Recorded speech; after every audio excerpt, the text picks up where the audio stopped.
This is question 4 and 10 from exercise 2.1 in Project Maths 3A. We've defined the midpoints of each of the following line segments whose endpoints are as follows.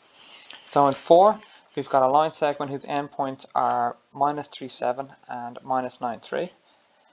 And in 10, we have a line segment whose endpoints are 3.5, 1.25, and 2.5, 3.25, or 3/4, sorry.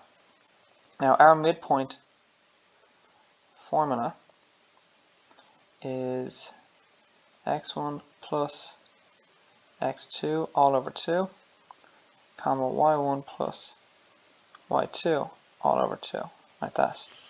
So in our question 4, in our first question here, we're going to call the point to the left point 1, so that'll be x1, y1, and the point to the right will be point 2, so it's going to be x2, y2.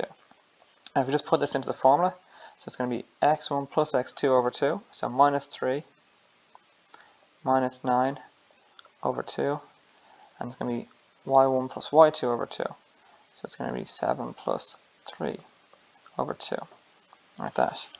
Minus 3 minus 9 is minus 12, that's still over 2, and 7 plus 3 is 10, so we get 10 over 2. Minus 12 over 2 is minus 6, and 10 over 2 is 5. So the midpoint of our line segment ending in minus 3,7 and minus 9,3 is minus 6,5. Now let's look to question 10. We're going to follow the exact same pattern. We're going to call the left point point 1, so we get x1, y1, and the right point point 2, so we get x2, y2.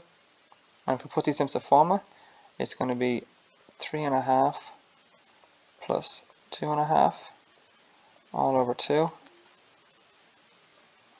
comma 1.25 plus 3/4 all over 2, like that. 3.5 plus 2.5 is going to be 6, so we get 6 over 2, and 1.25 plus 3/4 is 2, so we get 2 over 2, like that. 6 over 2 is 3, and 2 over 2 is 1. So the midpoint of the line segment that has endpoints 3.5, 1.25, and 2.5, 3/4 is 3, 1. And that is that.